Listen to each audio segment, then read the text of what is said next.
I'm Margaret Lowry. I direct the first year English program, and I'm here to give you an overview of Chapter 4, The Wealth of Communities. In Chapter 4, The Wealth of Communities, the title says it all. McKibben talks about the relationship between wealth and community.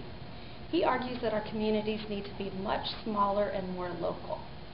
He defines wealth in a traditional way, talking about the kinds of commodities that a community offers. But he also talks about the intangible benefits that come from a smaller community, and he calls that part of the community's wealth. Those intangible benefits include interacting with neighbors and participating as active citizens in our democracy. McKibben begins the chapter with a discussion of local radio stations, and he argues that local radio stations both emerge from and serve the community. And that idea of emerging from and serving the community is a really important idea in this chapter. Dallas's KNON 89.3 is a great example, and if you haven't listened to KNON, you should turn your radio dial to 89.3. KNON is a station that comes from the community, and so the programming reflects community needs and values. DJs talk about local politics, local events, and they play local music. The talk shows include shows like Democracy Now! And The Workers' Beat, and the radio programming, the music programming includes a Texas radio hour and a gospel hour DJed by members of local churches. So KNON both emerges from our community and serves its needs. On the other hand, McKibben argues that large commercial radio stations come from national corporate interests, and they don't reflect the needs of the community, and they don't necessarily reflect the values of our community. McKibben says that those stations give the same programming across the region regardless of our needs or interests. They're interested in profit, not community, and so they don't emerge from our community and they don't serve our needs. According to McKibben, we need more KNON and less Clear Channel. When citizens work together to tap into the commodities of their community, they benefit in all kinds of ways. First, McKibben argues that if we're tapping into our local resources and it's local citizens doing that, then we're going to be as worried about minimizing the impact on our community as we are about maximizing our profit.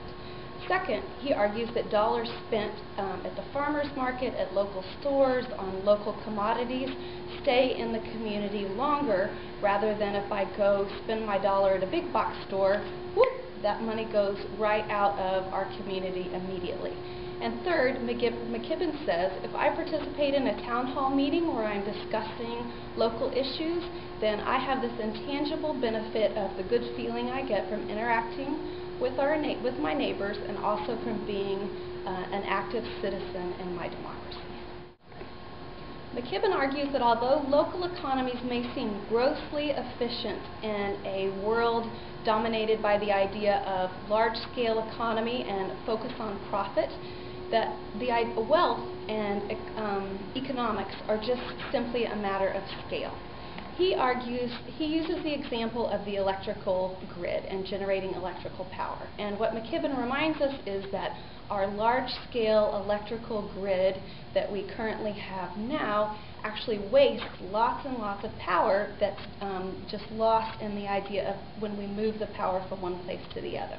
On the other hand, what he calls an off-the-grid hippie who is using solar panels to generate his own electricity, and we'll get to meet one of those when Doug Fine comes to campus this year, that person is benefiting the community, but on a very small scale. And so what McKibben proposes would be whole communities that have solar panels, so that they are both generating electricity for the community and also getting electricity that others have generated, and thus that's the idea that that commodity, energy, would both emerge from the community and also serve the community.